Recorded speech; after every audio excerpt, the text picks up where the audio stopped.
Picture of our head office in Salt Lake City, Utah. So all of the products that are transferred and are distributed from different countries na merong USANA, nagagaling po yan sa Salt Lake City, Utah. And if you would like to know more about USANA, isa sa mga highlights natin is what sets USANA different from the others is that our company is founded by a scientist. And the name of the scientist is actually Dr. Myron Wentz. So, para rin magka-idea kayo, what sets USANA different from the others is that ang USANA po, ang kanyang backbone is actually science.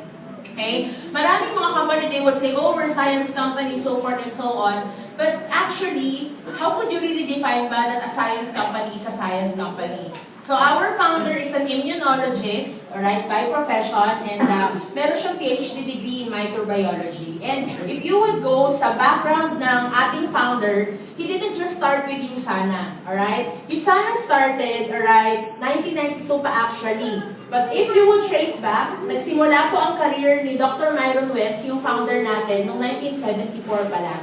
Alright, so ano ba yung ginagawa niya in 1974? He founded what we call the Gall Laboratory. So paulit nga po, Gall Laboratories. Gall Laboratories. Gall Laboratories po, gumagawa sila ng mga diagnostic kits, mga cell kits, mga cell culture kits. So, para mas maintindihan ninyo, before, bago tayo mag-diagnose ng mga sakit, di ba, usually hinihintay muna natin yung symptoms, yung mga signs, alright? But with the help of the diagnostic kits na ginagawa ng Gall Laboratories, kinukuhanan na natin ng blood sample yung pasyente na may possible na disease at nalalaman na natin yung mga possible viral and bacterial strains na nasa dugo niya. So yung mga doctor, mas madali siyang ma-cure kasi nalalaman na natin ano yung mga strains of bacteria.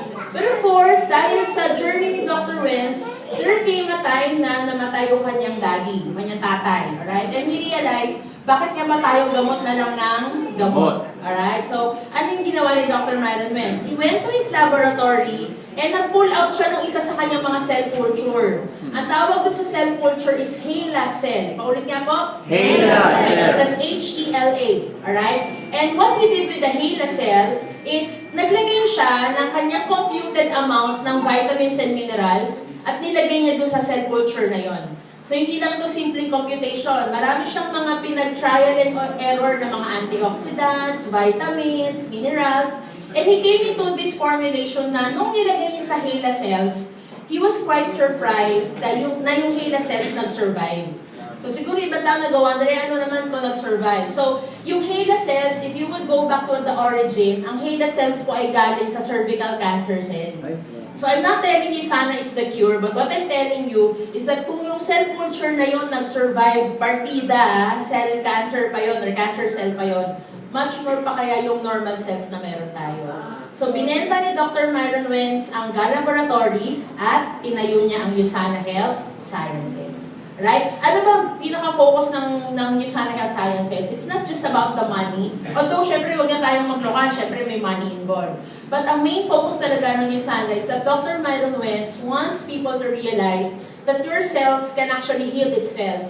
Ano lang ang kailangan? Babalik tayo sa una nating butika, yung nature.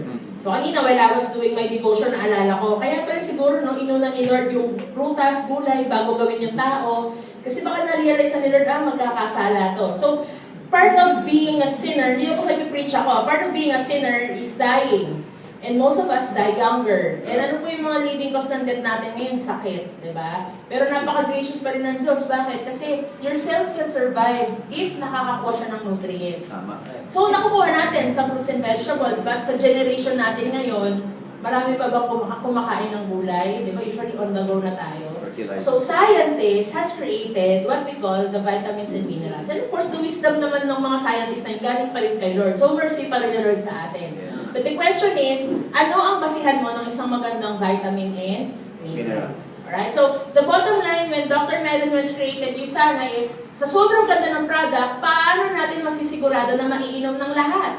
So, he consulted most of his friends, sila Robert Kiyosaki, sila Dennis Waitley, who by the way will be coming on February 25 sa event natin. And tinanong niya, ano ba yung pinaka-fastest way na masishare natin yung product and lahat magkaka-access? Kasi aminin na natin, you cannot leave a good product in a shelf. Pag tinapatan mo yan ng buy one take 10, I'm sure bibili mo yung buy one take 10. Kahit anong sabi mong the best itong product na to, pagka may product na kumumpit at buy one with free picture with kay Alden Richards, di ba? Parang doon tayo pipila. So, what am I trying to tell you here? Dr. Myron Wentz has founded out network marketing. Sa Pilipinas, I'm sure medyo sira na yung network marketing kasi nga scam. But don't you know that through network marketing, kapag ikaw nag-share ka ng product, you earn commission from that. And ano yung gagawin mo sa commission mo? Hindi mo yung pambibili ng kotse, pambibili mo yun ng vitamins mo para hindi mo naisipin kung saan ka kukuha ng budget for vitamins. Do you get what I mean? Yes. Kaya kung may makakilala kayo dito na naisip, oo, maganda yung product kaso wala akong budget, you can do the business. And yung earning nyo po doon, yun na yung pambili nyo ng vitamins, hindi lang sa inyo, kundi sa pamilya nyo. Okay? We always encourage everybody, please make sure that when you're doing USANA sa business, ikaw mismo natikman mo siya. Kasi baka mamaya, uy, girl, ano ba yung tabletan yung violet? O, di ba, anong violet? Parang wala yata.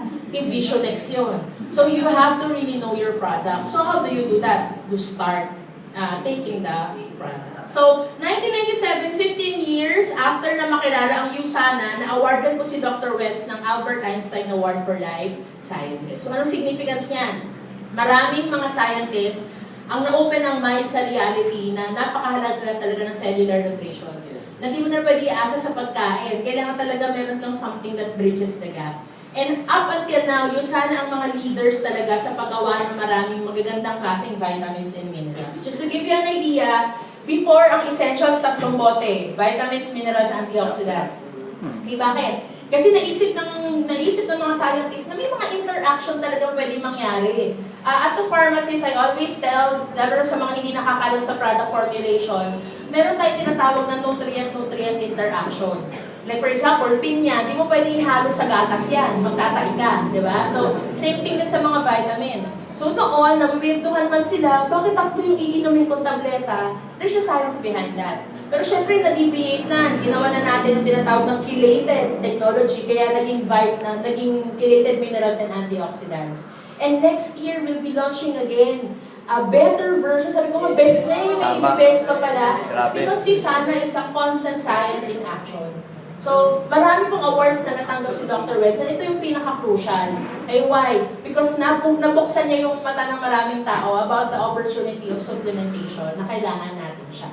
So, konting segue lang. I was driving with my friend na brand manager ng isang allergy product para sa mga bata.